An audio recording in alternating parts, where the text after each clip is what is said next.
नमस्कार विद्यार्थ्यांनो. कंपनी कायद्याचे घटक यामध्ये तुम्हा सर्व विद्यार्थ्यांचे मी डॉक्टर इंगोले पी.एस. आपले हार्दिक स्वागत करते. या अगोदरच्या व्याख्यानामध्ये आपण घटनापत्रकातील विविध कलमे या भागाला सुरुवात केलेली होती. कंपनीच्या स्थापनेतील महत्त्वाचा असलेला एक दस्तऐवज म्हणजे घटनापत्रक आणि त्या घटनापत्रकामध्ये कोणती माहिती असावी आणि ती कशाप्रकारे दिली जाते याचा आपण अभ्यास करीत आहोत. त्यामध्ये पहिला भाग आपण पाहिलेला होता, तो म्हणजे घटनापत्रकातील एकूण 6 कलमे आहेत. त्याचं महत्त्व आपण पाहिलेलं होतं, की जर घटनापत्रक नसेल, तर घटनापत्रक कायदेशीर ठरत नाही. तसेच घटनापत्रक म्हणजे कंपनीसाठी लक्ष्मण रेषा आहे, असं आपण म्हणतो. तर घटनापत्रकामध्ये एकूण 6 कलमे असतात. त्यामध्ये कंपनीचं नाव कलम किंवा नामविधान, नोंदवलेले कार्यालय किंवा स्थलविधान हे 2 आपण पाहिलेले आहेत यापूर्वी. उद्देश किंवा उद्दिष्ट विधान, आज आपण याचा अभ्यास करणार आहोत. तसेच जबाबदारी किंवा देयता विधान, भांडवल विधान किंवा कलम, त्याला कॅपिटल क्लॉज असं म्हणतात. आणि शेवटचं आहे ते म्हणजे संघटना कलम म्हणजे ऑर्गनायझेशन क्लॉज. अशा एकूण 6 कलमांचा आपण अभ्यास करणार आहोत. त्यापैकी पहिली 2 कलमे कंपनीचे नाव कलम आणि कंपनीचे नोंदवलेले कार्यालय किंवा स्थल कलम याचा आपण अभ्यास केलेला आहे. आज आपण पुढील याच्याकडे जाणार आहोत.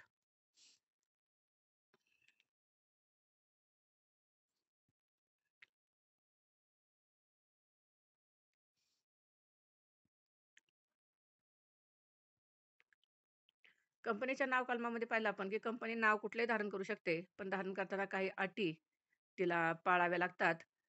त्या अटीमध्ये आपण पाहिलेलं होतं, की कंपनीच्या नावाच्या शेवटी मर्यादित हा शब्द आणि सार्वजनिक असेल तर मर्यादित हा शब्द आणि प्रायव्हेट असेल तर खाजगी मर्यादित लिहावा लागतो. तसेच हमीने मर्यादित कंपनीच्या शेवटी मर्यादित लिहिण्याची गरज नसते, कारण ती भागाने मर्यादित नसते. तसेच कंपनीचे नाव धारण करताना त्या अस्तित्वात असलेल्या कंपनीचे नाव धारण करता येत नाही. सरकार किंवा राज्य सरकार किंवा स्थानिक स्वराज्य संस्थासारख्या संस्थांशी जवळीक साधणारं नाव कंपनीला स्वीकारता येत नाही. हा भाग सगळा आपण पाहिलेला आहे. आपण फक्त उजळणी पाहत आहोत पुढील भागामध्ये जाण्यापूर्वी. त्यानंतर भारतीय राष्ट्रध्वज, युनो, जागतिक संघटना इत्यादींशी साम्य असलेली नावे कंपनीला घेता येत नाहीत. कंपनीच्या नावात राष्ट्रपुरुषांचा नावाचा उल्लेख असता कामा नये. कंपनीच्या नावात सहकारी हा शब्द नसावा, कारण सहकारी कायदा हा वेगळा आहे आणि सहकारी संस्थांची स्थापना त्या कायद्याने होते, सहकारी कायदा 1960 नुसार. आणि हे सर्व झाल्यानंतर कंपनीच्या नावाला नोंदणी अधिकारी मान्यता देतो आणि ती नावाला मान्यता मिळाल्यानंतर कंपनीच्या नावाचा बोर्ड तयार करून तो चिटणीसाला कंपनीच्या कार्यालयाबाहेर लावावा लागतो. इथपर्यंत आपण नाव कलम पाहिलेलं होतं. त्यानंतर नोंदवलेले कार्यालय किंवा स्थलविधान आपण पाहिलेलं होतं. त्यामध्ये कंपनीच्या कार्यालयाचा पत्ता हा अगोदरच तयार करणं किंवा तो असणं फार महत्त्वाचं असतं. त्यामध्ये कंपनीचा ज्या राज्यात आहे त्या राज्याचं नाव, शहराचं नाव, त्या विभागाचं नाव, त्यामध्ये तिचं राष्ट्रीयत्व होतं आणि इथून पुढचा सर्व पत्रव्यवहार हा कंपनीच्या कार्यालयाशी होत असतो.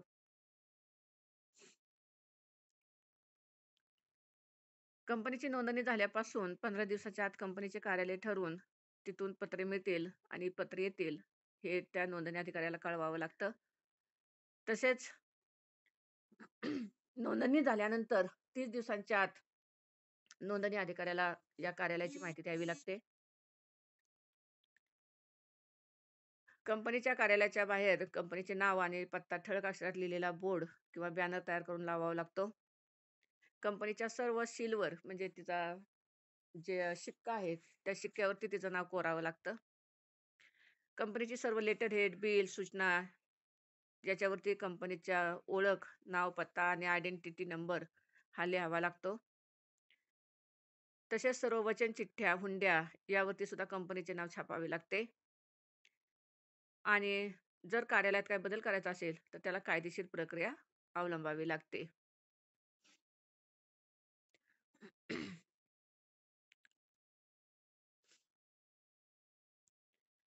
तसंच जर कार्यालय एका राज्यातून दुसऱ्या राज्यात हलवायचं असेल, तर विभागीय संचालकाची परवानगी घ्यावी लागते. आणि जर राज्यातल्या राज्यात हलवायचं असेल, तर नोंदणी अधिकाऱ्याची परवानगी घ्यावी लागते. आणि जर कंपनीच्या जागेत किंवा कंपनीच्या तिच्या अधिकाऱ्यांनी कायदेशीर बाबीची पूर्तता केली नसेल, का जागा बदलण्यासाठी. तर जी चूक झाली त्या चुकीला त्या दिवसापासून ₹1000 दंड हा होऊ शकतो. इथपर्यंतचा भाग आपण यापूर्वी पाहिलेला आहे. आज आपण पुढील भाग पाहणार आहोत. जे पुढचं कलम आहे, ते आहे उद्देश किंवा उद्दिष्ट कलम. त्याला ऑब्जेक्ट क्लॉज असं म्हटलं जातं. त्यामध्ये म्हटलेलं आहे, की घटनापत्रकातील हे महत्त्वाचे विधान आहे. यामध्ये कंपनीचे प्रवर्तक कंपनीची स्थापना करण्यामागे आपला उद्देश कोणता आहे ते स्पष्ट करतात. भागधारक कंपनीची उद्दिष्टे लक्षात घेऊनच कंपनीची गुंतवणूक करण्याचा निर्णय घेतात. कंपनी कायदा 2013 नुसार कंपनी कोणत्या उद्देशासाठी स्थापन केली जाणार आहे, हे स्पष्ट करावे लागते आणि भविष्यात उद्देशासंदर्भात आणखी काय केले जाणार आहे, हे पण स्पष्ट केले पाहिजे. कंपनीच्या प्रवर्तकांनी कंपनीची स्थापना करताना व तिचा उद्देश ठरवताना कायदेशीर बाबींचा विचार केला पाहिजे. बेकायदेशीर कामासाठी किंवा उद्देशासाठी कंपनी स्थापन करता येत नाही. याच्यामध्ये त्यांनी सांगितलेलं आहे, की कंपनीचा उद्देश हा घटनापत्रकामध्ये लिहिणं आवश्यक आहे. त्यामुळे गुंतवणूकदारांना कंपनी कोणत्या साठी स्थापन झालेली आहे, हे समजते आणि त्यानुसार या कंपनीत आपली गुंतवणूक करायची किंवा नाही, याचा निर्णय ते घेत असतात. त्याचबरोबर तिचा उद्देश हा ठरवताना पूर्ण कायदेशीर बाबींचा अवलंब करावा लागतो आणि कुठल्याही बेकायदेशीर म्हणजे गुन्हेगारी वृत्तीसाठी तुम्हाला कंपनी सुरू करता येत नाही. म्हणजे दरोडा घालण्यासाठी कंपनी स्थापन केली, असं तुम्हाला कधीही दिसणार नाही. चोरी करण्यासाठी कंपनी स्थापन केली, तिचं रजिस्ट्रेशन झालं, नोंदणी अधिकाऱ्याकडे, असं कधी होत नाही. तर कुठल्याही बेकायदेशीर कामासाठी कंपनी स्थापन करता येत नाही.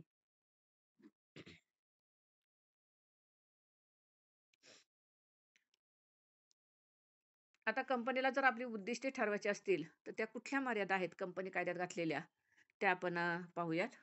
त्या मर्यादांचा आणि त्या अटींचा विचार करूनच आपल्याला कंपनी प्रवर्तकाला उद्दिष्टे ठरवावी लागतात. त्यामध्ये पहिलं आहे आत्ता सांगितल्याप्रमाणे, की कंपनीची उद्दिष्टे बेकायदेशीर कामासाठी असता कामा नयेत. उदाहरणार्थ लॉटरीचा व्यवसाय, चोरीचा व्यवसाय, अशा कामासाठी तुम्हाला कंपनी स्थापन करता येत नाही. म्हणजे जे आपल्या भारतीय कायद्याने ज्या गोष्टी बेकायदेशीर ठरवल्या आहेत, अशा कोणत्याही बेकायदेशीर कार्यासाठी तुम्हाला कंपनी स्थापन करता येत नाही. कंपनीची उद्दिष्टे कंपनीच्या विरोधात असू नये, की कंपनीचं उद्दिष्ट हे कंपनीच्या विरोधात म्हणजे कंपनीच्या हिताला, कंपनीच्या अस्तित्वाला बाधा पोहोचेल, अशा प्रकारचं कोणतंही उद्दिष्ट हे घटनापत्रकात लिहिलेलं नसावं. सरकारी धोरणाविरुद्ध कंपनीचं उद्दिष्ट असू नये. सरकार वेळोवेळी जी धोरणे सादर करते, त्याच्या विरोधात जाऊन कंपनीने आपलं स्वतःचं उद्दिष्ट ठरवू नये. सरकारी धोरणांना सरकारचं जे औद्योगिक धोरण असते, त्या औद्योगिक धोरणांना आणि तर टॅक्सबाबत, कर विषयक किंवा तुमच्या जमीन धारणा विषयक किंवा तुमचा नफा वितरण याच्याविषयी जे कंपनीची जी काही धारणा असेल किंवा जी सरकारची जे उद्दिष्टे असतील, त्या धोरणाविरोधात कंपनीचे उद्दिष्ट असता कामा नये. जनहितविरोधी कंपनीचे उद्दिष्ट असू नये. जनहिताला धोका पोहोचेल, जनहिताला त्याच्या कुठल्या प्रकारची बाधा येईल, अशा प्रकारचं कुठलंही उद्दिष्ट असू नये. कारण ज्यांना तुमचा माल तुम्ही जे विक्री करणार आहात, तुम्ही जे कंपनीमध्ये प्रोडक्शन करणार आहात, ते शेवटी समाजामध्ये जात असताना समाजाचाच तुम्ही एक घटक असता आणि समाजच तुमच्या वस्तूंची खरेदी करत असते आणि त्यामुळे समाजाला किंवा अं, जनहिताला बाधा येईल, अशा प्रकारचं उद्दिष्ट असता कामा नये. तसेच या उद्दिष्टाशिवाय कंपनी कायद्याप्रमाणे कंपनीला त्याचाही विचार केला पाहिजे. म्हणजे याच्या व्यतिरिक्त जर कंपनीची इतर काही उद्दिष्टे असतील, तर ते ठरवताना सुद्धा कायद्याच्या गोष्टींचा अभ्यास हा या कंपनी प्रवर्तकाने केला पाहिजे. तर हे झालं उद्दिष्ट कलम. नंतरचं कलम आहे ते म्हणजे जबाबदारी किंवा देयता विधान. त्याला लायबिलिटी क्लॉज असं म्हटलं जातं, की कंपनीच्या भागधारकांची जबाबदारी कशी असेल. आपण प्रकार पाहताना जबाबदारी तत्वानुसार प्रकार असं पाहिलेलं होतं. त्यामध्ये भागांनी मर्यादित जबाबदारी, हमीने मर्यादित जबाबदारी आणि त्यामध्ये तिसरा जो प्रकार पाहिला होता ते म्हणजे जबाबदारी तत्वानुसार ज्यावेळेला त्याला बाय वॉरंटी किंवा हमीने मर्यादितला पण बाय वॉरंटी अशा प्रकारे पाहिलेलं होतं. तसेच जबाबदारीचे अजून 2 प्रकार असतात ते म्हणजे मर्यादित जबाबदारी आणि अमर्यादित जबाबदारी. मर्यादित जबाबदारी आणि अमर्यादित जबाबदारी याचा अर्थ आपण ज्यावेळेला पाहतो, त्यावेळेला आपल्या लक्षामध्ये येईल, की एकल व्यापारी, भागीदारी संस्था यांची जबाबदारी अमर्यादित असते. तर कंपनीची जबाबदारी ही मर्यादित असते. तर मर्यादित जबाबदारी म्हणजे काय ते पाहिलेलं आहे, की कंपनीचं समजा विसर्जन झालं, कंपनी तोट्यात गेली, तर तिची देणी देण्यासाठी जेवढी रक्कम कंपनीला देणं आहे किंवा भागधारकाने जेवढे भाग खरेदी केलेत, तेवढीच रक्कम तो देणं लागतो. त्यापेक्षा जास्त रक्कम तो देणं लागत नाही. त्यामुळे त्याच्या खाजगी मालमत्तेला कुठल्याही प्रकारचा धोका पोहोचत नाही. आणि म्हणून अशा कलमाला जबाबदारी किंवा देयता विधान असं म्हटलं जातं. त्याच्यामध्ये त्यांनी म्हटलेलं आहे, की घटनापत्रकातील या विधानात सभासदांची जबाबदारी निश्चित केली जाते. यामध्ये सर्व सभासदांची जबाबदारी मर्यादित राहील, असे स्पष्ट नमूद केले जाते. कारण खाजगी असो किंवा सार्वजनिक असो, शेवटी जबाबदारी ही मर्यादितच राहते. फक्त खाजगी कंपनीच्या बाबतीत खाजगी मर्यादित आणि सार्वजनिकच्या बाबतीत मर्यादित, लिमिटेड असा शब्द येतो. या शब्दामध्येच सर्व काही येतं. हे 2 शब्द पाहिले, की भागधारकांना एक दिलासा मिळतो, की आपण सेफ आहोत. आपण जेवढी रक्कम आपण भागांची देणार आहोत, तेवढीच रक्कम आपल्याला देणं लागणार आहे. तसेच जर समजा एखाद्या भागधारकाने ₹100 चा शेअर खरेदी केला. त्याने ₹50 भरलेत आणि अजून ₹50 देणं आहे. आणि जर कंपनी ती बुडाली, तर त्याला फक्त जे ₹50 राहिलेले देणं आहे, तेवढीच रक्कम तो देणं लागतो. संपूर्ण ₹100 देणं लागत नाही. हमीने मर्यादितमध्ये जेवढी हमी दिलेली आहे, तेवढीच हमी किंवा तेवढीच रक्कम जर ती कंपनी बुडाली, तर द्यावी लागते. त्यापेक्षा जास्त रक्कम देणं लागत नाही. आणि म्हणून जबाबदारी तत्व हे या कंपनीचं सर्वात वैशिष्ट्यपूर्ण असं तत्व आहे. आणि या तत्वामुळेच आज अनेक सार्वजनिक कंपन्या आपल्याला अस्तित्वात आलेल्या दिसतात आणि लोकप्रिय झालेल्या दिसतात. भारतामध्ये सर्वात जास्त कंपन्या या मर्यादित जबाबदारीच्या असलेल्या दिसून येतात. कारण याच्यामुळे भागधारकांना कुठल्याही खाजगी मालमत्तेला त्यांच्या धोका पोहोचत नाही. आणि म्हणून जबाबदारी ही जर मर्यादित असेल, तर भागधारक बिनधास्तपणे त्या कंपनीचे शेअर्स खरेदी करू शकतात. आणि त्याचा उल्लेख कंपनीच्या घटनापत्रकामध्ये असणं आवश्यक आहे. जर हमीने मर्यादित असेल, तर तुम्ही हमीने मर्यादित लिहिलं पाहिजे. खाजगी असेल, तर खाजगी मर्यादित लिहिलं पाहिजे. आणि मर्यादित असेल, सार्वजनिक कंपनीच्या बाबतीत विशेषतः जर मर्यादित असेल, तर मर्यादित जबाबदारी राहील, हे स्पष्ट केले पाहिजे. त्यानंतर 5वं कलम आहे ते म्हणजे भांडवल विधान. त्याला कॅपिटल क्लॉज असं म्हटलं जातं. तर भांडवल कलमामध्ये काय आहे? तर कंपनीचे भाग भांडवल धारण असणाऱ्या कंपन्यांनी, भागांनी मर्यादित आणि हमीने मर्यादित असणाऱ्या कंपन्यांनी या विधानात भाग भांडवल नमूद केले पाहिजे. कंपन्यांची नोंदणी करताना भाग भांडवलाच्या रकमेचा स्पष्ट उल्लेख असणे आवश्यक आहे. भाग भांडवलाची एकूण रक्कम समहक्क भागात विभागलेली असते. प्रत्येक भागांची दर्शनी किंमत भागांवर स्पष्टपणे नमूद केलेली असते. उदाहरणार्थ, भाग भांडवल ₹5,00,000 प्रत्येक ₹10च्या 50,000 समहक्क भागात विभागलेले राहील. नोंदणी करताना या भांडवलाचा उल्लेख असल्यामुळे अशा भांडवलास अधिकृत भांडवल ऑथराइज्ड कॅपिटल असे म्हणतात. किती भाग भांडवल धारण करावे यावर कायदेशीर बंधन नसते, परंतु समहक्क भागांची दर्शनी किंमत ही ₹10 किंवा 100 असावी व अग्र हक्क भागांची किंमत ₹100 असावी. आणि अधिकृत भांडवलाची रक्कम लिहिताना शक्यतो भरपूर रक्कम असावी, म्हणजे वेळोवेळी कंपनीला भाग भांडवलाची उभारणी करता येते व अधिकृत भांडवलाची विभागणी विविध भागांमध्ये त्याच्यासह हक्कासहित देण्याचे कंपनीवर बंधन असते. तर भाग भांडवल म्हणजे काय? तुम्ही आपल्या एस-वायला तुम्ही आता फायनल अकाउंट अभ्यासलेलं असेल, तर लायबिलिटी साइडला किंवा जे आता शेड्यूल आहे, त्या शेड्यूलमधलं पहिलं शेड्यूल आहे कॅपिटल शेड्यूल. तर त्या कॅपिटल शेड्यूलमध्ये तुमच्या लक्षामध्ये येईल, की भांडवल लिहावं लागतं. त्यामध्ये authorised capital, issued capital, subscribe capital, paid up capital अशा प्रकारे आपण कॅपिटल लिहितो. तर तो जो भाग आहे, तो सगळा या ठिकाणी तुम्हाला क्लिअर करावा लागतो, की कंपनीचं अधिकृत भांडवल किती असेल. अधिकृत म्हणजे पूर्ण आयुष्यभर तिला लागणारे भांडवल, ते अगोदरच ठरवावे लागते. समजा तिला पूर्ण आयुष्यामध्ये 5,00,00,000 लागणार असेल, तर 5,00,00,000चं अधिकृत भांडवल कंपनीचं राहील. पण सगळंच 5,00,00,000 एकाच वेळी जमा केलं जात नाही. तर कंपनीला जसं लागेल, कंपनीला जशी गरज पडेल, तसतसं कंपनी त्या भांडवलाची काय करत असते, विक्री करत असते. आणि मग त्याला इश्यूड कॅपिटल जे विक्रीकरास काढलेलं असतं त्याला इश्यूड म्हणतात. जे लोकं खरेदी करतात त्याला सबस्क्राईब म्हणतात आणि ॲक्चुअली जेवढी रक्कम पेड करतात त्याला पेड अप कॅपिटल असं म्हटलं जातं. हे सर्व तुम्हाला अकाउंटमध्ये फायनल अकाउंटमध्ये कॅपिटल क्लॉजमध्ये आहे. तर त्याचा उल्लेख कंपनीने आपल्या घटनापत्रकामध्ये करणं गरजेचं आहे. तसेच सामान्य भागाची किंमत ही आता नवीन कायद्यानुसार ₹10 असावी. तर अग्र हक्क भागाची किंमत ही ₹100 असावी, असं म्हटलेलं आहे. 2 प्रकारचे भाग विकले जातात, सामान्य भाग आणि अग्र हक्क भाग. तो भाग आपण नंतर पाहणारच आहोत. तर तुम्ही ज्यावेळेला अकाउंटमध्ये कॅपिटल लिहिता, त्यावेळेला digest shares of rupees digest each असं लिहिता.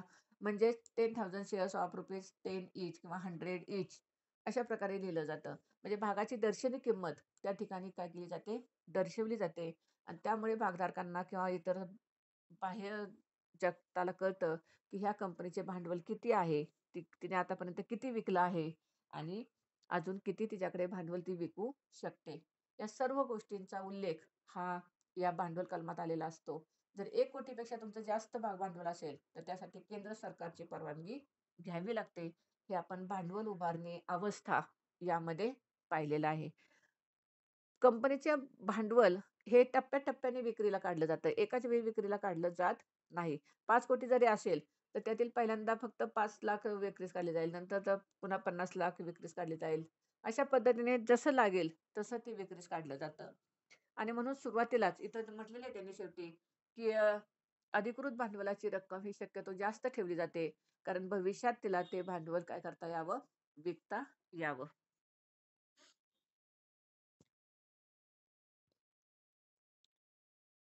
त्यात म्हटलेलं आहे, की कंपनी कायदा कलम 5 नुसार भांडवल विरहित कंपन्यांनी आपल्या पत्रकात अधिकृत भागभांडवल उल्लेख करण्याची आवश्यकता नसते. तसेच हमीने मर्यादित असणाऱ्या कंपन्यांनी देखील घटनापत्रकात या विधानाचा उल्लेख करण्याची आवश्यकता नसते. मात्र या प्रकारच्या कंपन्यांनी आपल्या नियमावलीत भांडवलाची रक्कम त्याचा उल्लेख केला पाहिजे. आता हमीने मर्यादित आणि भांडवल विरहित म्हणजे काय? ते उदाहरणार्थ जे शैक्षणिक संस्था, हॉस्पिटल, ट्रस्ट, मंदिराचे ट्रस्ट किंवा वृद्धाश्रम, बालकाश्रम अशा ज्या सेवाभावी संस्था असतात, यांना भाग भांडवल नसतं. ते भागांची विक्री करून भांडवल गोळा करीत नाहीत. तुम्हाला कधी दिसणार नाही, की रामकृष्ण मोरे कॉलेजने भांडवल विक्रीस काढले. असं कधी होत नाही. कारण या संस्था नफाविरहित असतात, भांडवल विरहित असतात. यांना भागांची विक्री करून भांडवल गोळा करता येत नाही. तर त्यामुळे त्यांना घटनापत्रकात या कलमाचा उल्लेख करण्याची गरज नसते. तसंच ज्या सेवाभावी संस्था आहेत किंवा ज्या हमीने मर्यादित आहेत, सांस्कृतिक मंडळे, वाणिज्य मंडळे, क्रीडा मंडळे, ह्या ज्या असतात, त्या हमीने मर्यादित असतात. त्यांनी फक्त हमी घेतलेली असते संचालकाकडून किंवा जे सभासद असेल त्यांच्याकडून, की उद्या कंपनी बुडाली तर आम्ही एवढी रक्कम देऊ. प्रत्यक्षात ती रक्कम आता जमा केलेली नसते. मग अशा कंपन्यांनी आपल्या भांडवलाचा घटनापत्रकात उल्लेख करायचा नसतो. तर नियमावलीमध्ये फक्त त्यांची जी स्वतःची नियमावली तयार केली जाते, त्याच्यामध्ये त्यांनी या भांडवलाचा उपयोग करणं हे गरजेचं असतं. आणि त्यानंतर शेवटचं कलम आहे, ते म्हणजे संघटना कलम. त्याला ऑर्गनायझेशन क्लॉज असं म्हटलं जातं. तर संघटना कलम काय आहे? तर कंपनी घटनापत्रकाच्या शेवटी प्रत्येक कंपनी तिच्या ग्राहकांसहित संघटनेचे घोषणापत्र जाहीर करते. ग्राहक असे घोषित करतात, की आम्ही अनेक व्यक्ती ज्यांची नावे, पत्ता, व्यवसाय नमूद केलेले आहेत, ते कंपनीच्या निर्मितीसंबंधी अतिशय उत्सुक असून तिच्या घटनापत्रकात नमूद केल्याप्रमाणे भाग स्वीकारण्यास देखील तयार आहोत. असे घटनापत्रकात शेवटी नमूद केलेले असते. तर कंपनीची संघटना कशी होणार आहे? कंपनीची संघटन रचना कशी होणार आहे? तर कोण कंपनीचे भाग खरेदी करणार आहेत? कशामुळे कंपनीचे भाग खरेदी करणार आहेत? आणि जे भागधारक असतात त्यांच्यातून पुन्हा संचालक मंडळ निवडलं जातं. त्यांच्यातून पुन्हा मॅनेजिंग डायरेक्टर निवडला जातो. आणि कंपनीचं पूर्ण आयुष्यभर व्यवस्थापन कसं चालणार आहे? या सगळ्या गोष्टींची माहिती या संघटना कलमामध्ये दिलेली असते. कंपनी परत्वे हे संघटन कलम बदलते. कारण कोणती संघटन रचना निवडावी हे सर्वस्वी त्या कंपनीवरती अवलंबून असते. त्यामुळे संघटन क्लॉज लिहिताना किंवा संघटन कलम हे करताना त्यात कंपनी आपल्या स्वतःची संघटन रचना आणि कंपनीचं भांडवल गोळा करताना भागधारक कशाप्रकारे उत्सुक आहेत याचा उल्लेख हा शेवटी केला जातो. Thank you.